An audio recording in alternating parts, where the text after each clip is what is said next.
Tibim. Teachers here. Yeah.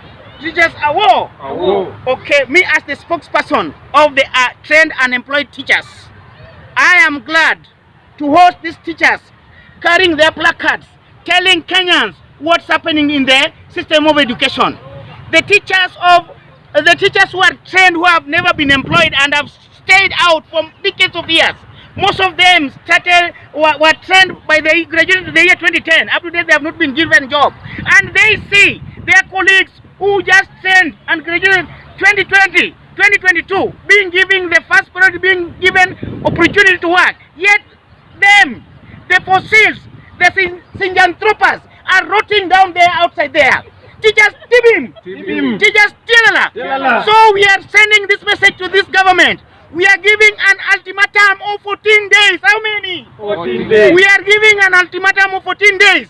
If the TSC doesn't address our issues, then automatically we'll go to street. We'll go where?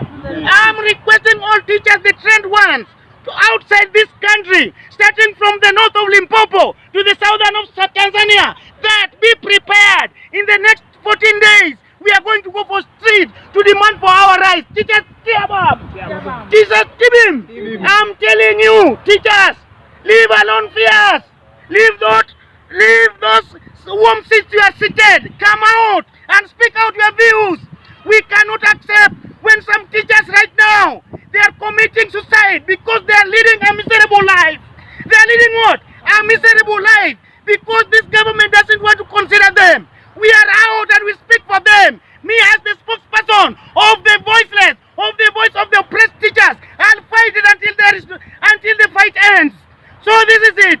Teachers, we've come out, we are labeled here, we have assembled here at the capital city of Kenya, in Nairobi, telling Kenyans that we are tired. We must go to street. We must go where? Street. The president of Kenya, Dr. William Samoei Ruto, will you tell us that you are the president of the Aslas, and what is happening? The TSC are robbing the Aslas. They are telling us to go and upgrade again. After we've stayed over 10 years, those who empowered us, those who took us to school, some of them are dead. Some of the sponsors are gone. We are families. We have got kids. We are paying school fees. And then somebody is coming out, tell us to go and upgrade using our own money.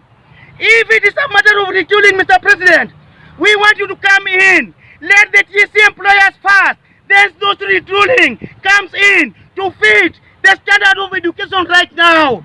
But it is not fair. It is not good if we are still digging out of our pocket after the recent upgrading done by teachers. Mr. President, some of us took loans, some of us sold their lands because they wanted to go and upgrade for them to be employed. Then after that, when it was now a time to be employed, then we are being told that upgrading is only earning 1 mark. It's so painful, Mr. President. Come in and help us. We are the oppressed and we are the ones who voted for you. There is somebody seated there in the TSC house. They want to finish you. They are making you not to be elected again by teachers in 2027. I'm telling you, Mr. President, come out and watch. Form out your committee and look those who are employing teachers. Which criteria do they use, Mr. President?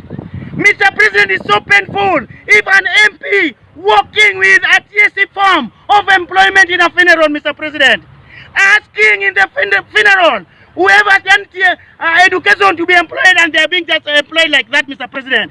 We, the oppressed people who don't have godfathers, who doesn't know any politician, who will consider us, Mr. President.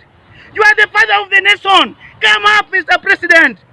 There are people there surrounding TSC house, Mr. President. They are very, very corrupt, Mr. President. Let me tell you, for you to get a chance to be given a slot in teaching profession, you must pay not less than 200 Kenyan shillings thousand. 200,000 Kenyan shillings for you to be employed as a teacher right now outside. And these forms are being sold by the politicians, Mr. President. At the same time, Mr. President, as I went out, Mr. President, look, we want us to be employed depending on the year of graduation. When did one complete his graduation?